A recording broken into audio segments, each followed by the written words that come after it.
안녕하세요. 수아입니다. 이번 시간은 선빵에서의 우리들의 금기사항입니다. 이 글은 2013년도 11월 30일에 쓴 선빵 일기입니다.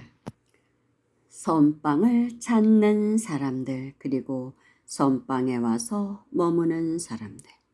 이들에게는 공통점이 있다.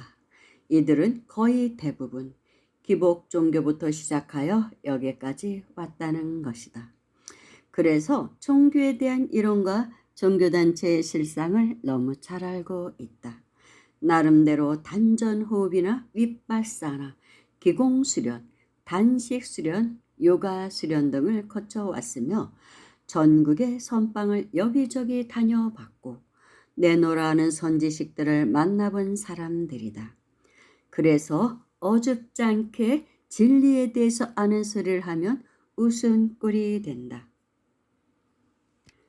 처음 이곳에 온 사람들은 의뢰껏 자기 공부를 자랑하기에 바쁘다. 나 이런 사람이옵시다. 나 이만큼 공부하고 수행했수다. 그러다가 며칠 지나면 그런 태도가 수그러들기 시작한다. 허리 구부러진 노부살림부터 다들 한마디 한마디 내뱉는 말이 예사롭지 않음을 이제 간파하기 때문이다.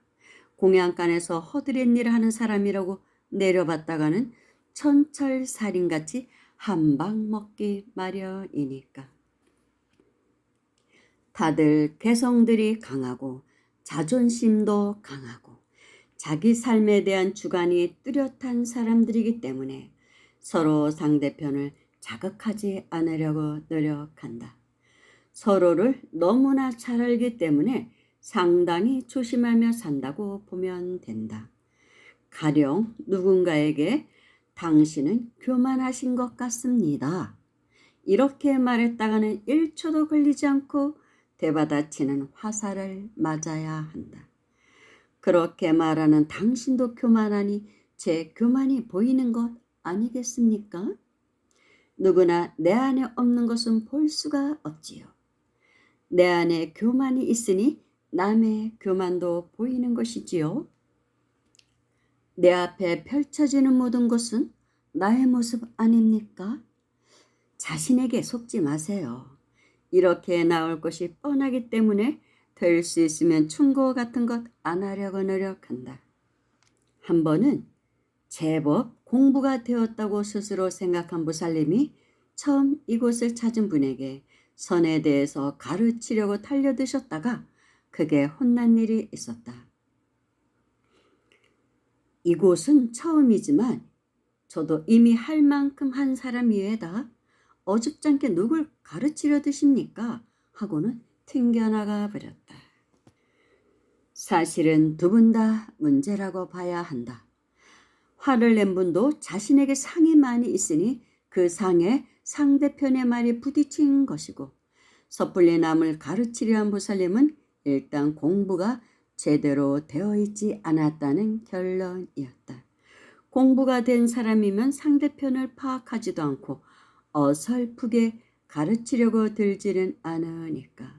처음에는 상대편의 얘기부터 들어주고 어느 정도 파악이 되었을 때 조심스럽게 대화를 유도했어야 하는데 무조건 가르치려고 달려드니 반격을 당한 것이다. 남을 제대로 못 본다는 것은 자기를 보는 공부도 제대로 되어 있지 않다는 의미이니까. 자기를 보는 공부, 그것을 무엇보다 중요시 여기는 사람들이니 어떤 상황에 처해도 모든 것을 자기 문제로 돌릴 줄을 안다. 어떤 거사님이 그러셨다. 이곳에 계신 분들 참 내공이 대단들 하시네요. 아까 어떤 분이 화를 내시는데도 전혀 꿈쩍도 안 하대요. 그러자 노부살님이 응수하셨다. 그건 그쪽 사정인데 우리가 왜 들썩입니까? 화를 내는 건 그 사람 사정이지요. 그래서 이곳 사람들은 자기 혼자 화내다 지 스스로 가라앉힐 수밖에 없다. 남의 집안 사정에 왜 우리가 끼어드느냐 식으로 조용히 자기 할 일들을 하니까. 그러다 보면 화를 낸 사람도 없고 화를 받은 사람도 없는 상태가 되어버린다. 아무튼 최대한 상대편의 인격을 존중해 주려고 노력하는 사람들, 상대의 마음을 상하게 하지 않으려고 조심하는 사람들, 이왕이면 상대의 장점만을 보려 하고 말하려고 노력하는 사람들,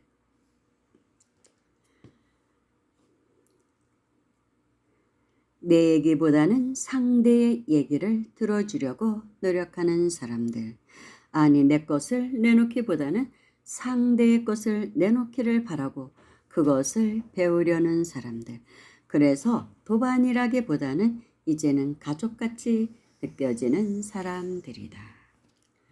한 예로 그곳에 계시던 노부살님, 공양주부살님 참 대단하신 분이셨습니다. 그때 당시 70이 넘으신 분이었거든요.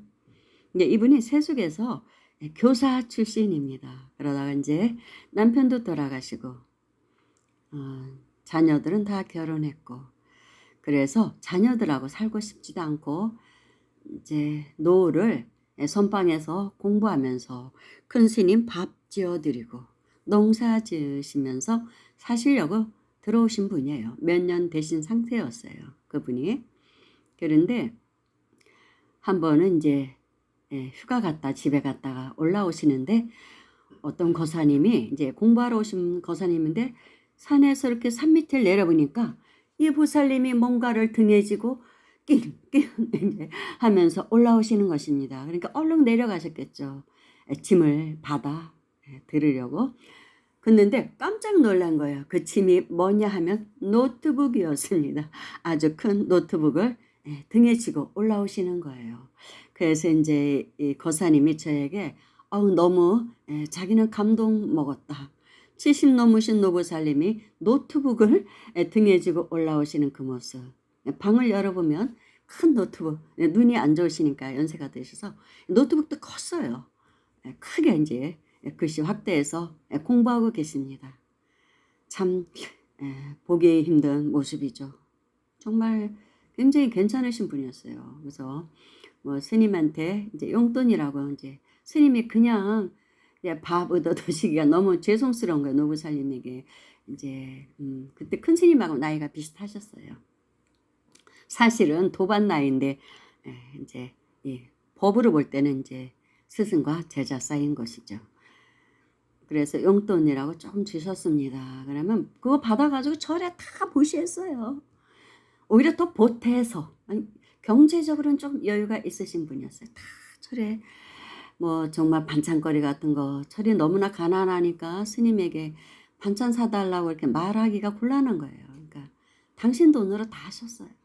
그 돈으로 받아서 보태고 또 친정 동생들도 좀 살 만큼 살고 자녀들에게도 전화해서 너 뭐 사보내, 말이 뭐 버섯도 한 박스 사보내고 이제 이렇게 했습니다. 그런 거 받아서 그 가난한 저를 꾸려가시려고 참 고생 많이 하신 분이었습니다. 조금이라도 보탬이 달라고 그냥 농사 하나라도 더 지려고, 땅이 조금만 있으면 뭐라도 심으시려고 땅콩도 심고 뭐 법당 올라가는 길에 깨도 심고 다 그렇게 해서 생활을 해 주시려고 정말 노력하셨던 정말 훌륭한 분이셨죠. 그런데 이제 완전히 농사에 꽂히신 분이에요. 완전히. 그래서 아침에 제가 갔을 때는 제가 이제 아침을 해드리면 아침 드시고 도시락을 싸갖고 내려가요. 산 밑에 이제 맛이 큰 거는 산 밑에 있었거든요. 그러면 내려가십니다. 도시락 싸갖고 가세요. 왜냐하면 시간 맞춰서 오시기가 힘든 거예요. 하다 보면 12시 공양 시간을 맞추기가 어렵거든요. 그러니까 거기서 그냥 사셔요. 그냥 기어다니면서 철푸도 주저앉으셔가지고 그러니까 흙냄새 맡으면 좋다, 건강에 좋다 이러셔가지고 그러셨던 분입니다. 아주 진짜 막 미인이셔가지고 제가 혹시 이제 메이킹 하신 거 아니에요? 대학교 때 막 이렇게 질문도 하고 그랬습니다. 근데 가장 예뻤대요. 자기 대학 다닐 때 학교에서 최고의 미인으로 뽑히셨다고 하더라고요. 인형같이 생기셨어요, 그분이. 그러셨던 분인데 저렇게 그냥 농사에 진짜 꽂히셔서 저렇게 사시는데, 아니 저분 겨울에는 농사 안 지면 어떻게 사실까 좀 걱정스럽더라고요. 뭐에다 마음을 두고 사실까. 사실은 거기다 마음을 두시고 사신 거예요. 거기다 마음을 두시고. 그래서 인제 겨울에 가서 보면 보살님 방문 이렇게 열어보지, "보살님 뭐 하세요?" 하고 열어보면은 세상에 방에서 농사져요. 그 모판을 사다 놓고 씨를 뿌려서 키우고 있는 거예요, 씨앗을. 그래서 봄에 모종하려고 밭에다가. 아이고 제가 참 못 말리신다. 어쩜 저렇게 해서 저러고 싶으실까. 뭐 하루 종일 일하셔요, 하루 종일. 편하게 쉬지를 않아요.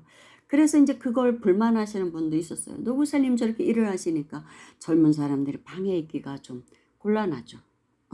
그런 면에서의 또 인제 문제가 제기되기도 했었는데, 당신은 거기다 마음을 두시고 사신 거예요. 그러면서 큰 스님 법문 듣고 이제 밤에는 인제 컴퓨터 켜고 인터넷 들어가서 많은 선지식들에게 선법문 듣고 그러셨던 분입니다. 지금 돌아가셨을 수도 있죠. 지금 80대 중반이 됐는데 어떻게 되셨는지 모르겠습니다.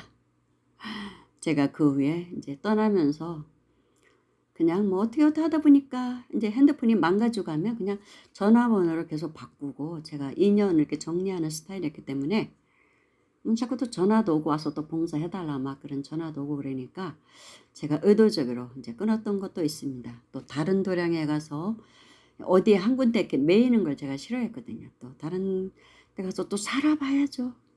그래서 수많은 또 사람들을 만났고 수행자들을 만났고 공부를 했고, 그래서 연락이 이제 끊겼던 것이죠. 그래서 좀 궁금하긴 하지만 뭐 저는 이제 수행을 하면서 깨달은 게 지나간 인연에 굳이 연연하지 않는다. 다만 제가 이렇게 방송을 통해서 그분들의 삶을 이야기해 주는 것으로 그분들의 그런 수행을 사실 회양시켜 드리는 거예요. 저는 그런 역할을 맡은 사람이라고 생각합니다, 이 생에 와서. 그래서 오늘 참 그리운 보살님, 제가 오면 가장 좋아하셨던 분, 공양간 떠맡길 수 있으니까.